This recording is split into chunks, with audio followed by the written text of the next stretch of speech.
In business, you can go broke at any time. Anybody can go broke. The video you're about to watch now is a video of a Chinese investor that was one time the richest man in China. What did he do? He has been sentenced to life imprisonment. You want to know what he did?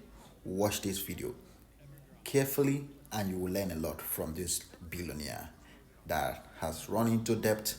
And when this video gets to you, please like, share, and follow.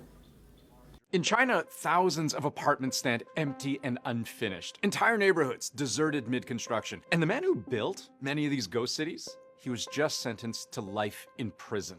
This is Hui Ka-yan, once the richest man in China, but who would go on to tank the country's largest property developer. Property giant Evergrande. Chinese real estate developer Evergrande. Evergrande first exploded onto the scene 30 years ago, at a time when China's cities were growing fast. Hundreds of millions of people migrating from the country to larger and larger urban centers, the biggest such migration in modern history.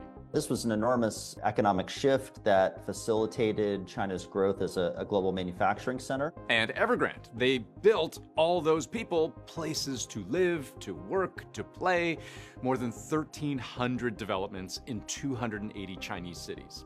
At its height, the company was reporting huge revenue, the equivalent of tens of billions of US dollars a year. Hui's empire would become so big, it expanded into wealth management, electric vehicles, a soccer club, even a plan for a whole series of theme parks. But this cost money and incurred debt, which would become a problem. The Chinese government had been concerned about the property sector and the bubble basically since 2010. They were never really in control of this as it inflated. Because of property as a financial asset, so much of the demand was from investors. Worried about how lopsided the economy was becoming, China slammed the brakes on lending, and Evergrande suddenly couldn't pay its bills.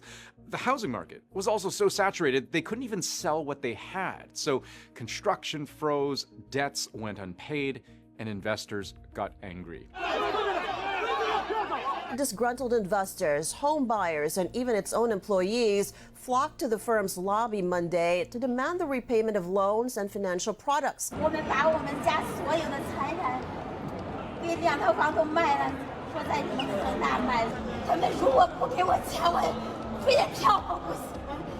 Over the years, Evergrande racked up $300 billion of debt, making it the world's most indebted property developer ever. But later investigations found more than just poor planning and mismanagement.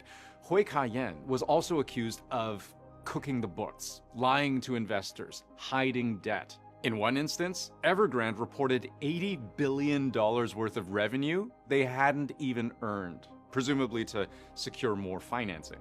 The outcome of all of this? A graveyard of unfinished development projects, theme parks, soccer stadiums, and homes. At one point, as many as 800,000 pre-sold housing units, incomplete and abandoned.